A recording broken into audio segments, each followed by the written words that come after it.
What's happening, crypto fam? Happy Friday. Oh yes, good morning and welcome back to Love for Crypto. I'm Scott, and whether you're watching on IGTV, Facebook or YouTube, it is a pleasure to have you here, and I appreciate you taking the time out of the day to consume the content, so thank you. Let's roll with some Ripple insights. 29th of August, yesterday. Didn't see it yesterday, saw it this morning. Why we settle. Global payments should be fast and cheap. You're fucking right, they should be. Talking about this yesterday, about I was moving a load of value, just ping. It's unbelievable how much of the world's just lagging behind. Like the instant movement and instant settlement of payment, or of anything of value really. It's just starting with payments. This will get into a little bit of that, I think. So let's see. Good, cheap, fast.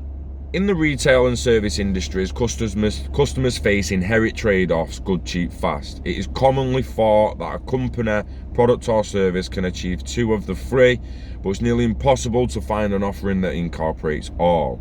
McDonald's is fast and cheap, but far from Michelin star dining experience. BMW delivers the ultimate driving experience, but you'll have to pay for it. You can fly to Denver rather expensive on a Spirit, but the experience will never live up to Singapore Airlines. Nice analogies. Healthcare poses a myriad of examples: access to care, disease treatments, or even receiving diagnosis. However, with the advent of digital business models, we have seen an increasing number of companies achieving the trifecta of all three elements across industries, such as insurance with Lemon, with entertainment with Netflix, and communications with Skype, healthcare with Teladoc. Amazon is particularly relatable example. The lack of costly physical retail footprint, state-of-the-art logistics, and an ever-increasing inventory allows Amazon to achieve high standards of good, cheap, and fast. Interesting. So with that said, in urban areas, it is still faster to cross the street to Walgreens and purchase items on demand. Perhaps that is why Amazon sees value in building some of the physical footprint retail stores with frictionless fast checkout. The payments parallel. In cross-border payments, particularly for individual payments, aka remittances, money going one way, no product, good or service coming back. There is a parallel to the good, cheap, fast adage. In ethnographic and survey-based research across thousands of individuals, we are constantly reminded that remittance care about four things more than anything else. Reliability, often defined as a certainty of payment. Reliability is knowing that a payment will indeed arrive, and with a confirmation when it does. They need speed. The faster the payment arrives, the greater peace of mind for everyone. Convenience. While this could be defined differently for everyone, it is best expressed as, can I make this payment with as little effort as possible? Cost. This is self-explanatory and the least surprising requirement. They want low costs. As with good, cheap, fast, these key elements are inherently at odds when it comes to cross-border payments. For many, going back to their bank for cross-border payments is a reliable venture. I trust that my bank, even if it does take 3 days, won't lose my money. However, most remittance payments happen outside of the formal banking channel. Companies like Western Union have grown their business to provide a highly convenient and fast means to send payments. But these companies are hardly inexpensive, demanding up to 10% of transaction value. With the advent of the internet, we have seen the proliferation of digital-only payment providers. Like most online businesses, these payment providers are thriving by undercutting fees of traditional players. However, as subjects of the same inefficient correspondent banking network, speed is often limited.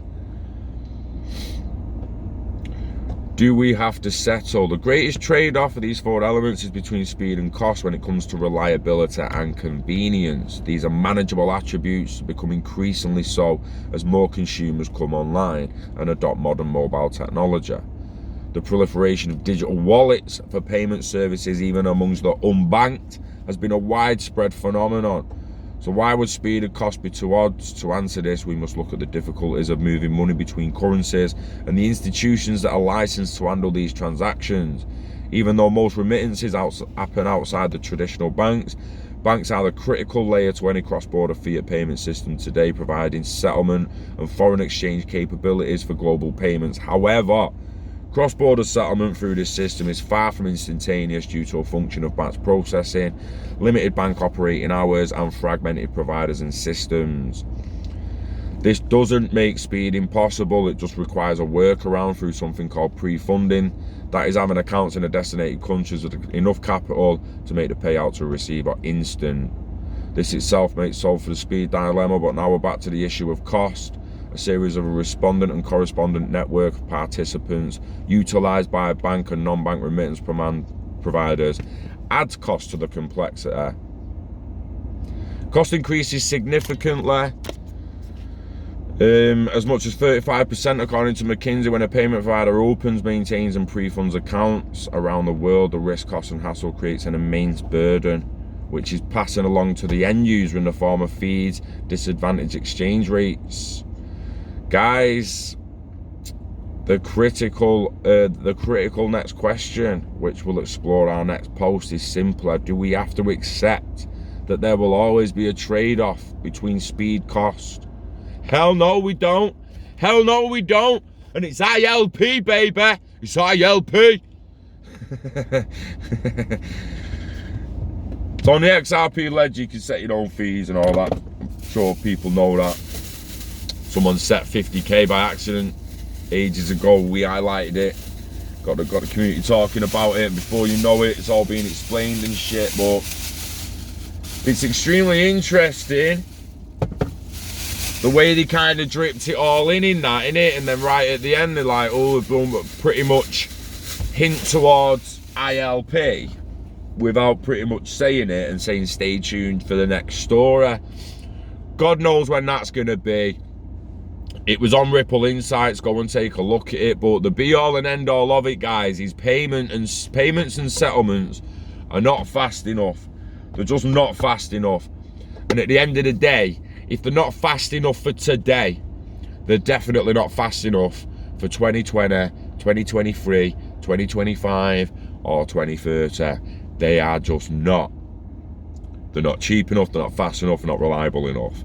XRPL, over 7 years, has had a decade of proving itself fast, reliable, yeah, and cheap. It's fucking there. It's there. And we're in with it. We saw it. We saw it coming, and we can happily let a few years pass knowing we can say to our kids, well, I didn't have that much money, but I put some in and we're alright. Yeah, we're alright. We're gonna be alright. We don't have to work. We're gonna work. We're gonna choose to do what you want to do. You're gonna build some businesses. You're gonna reinvest the capital and not piss it up the wall. It's great. It's great. And it's all sorts of shite that we're gonna be talking about at DLTCON. So drag yourself there, drag your kids there and all that. I wanted to say, if you've got a young kid, they might not have a seat and all that. I don't even know what seat. Everyone starts bringing 100 fucking kids, but we need to get the kids there.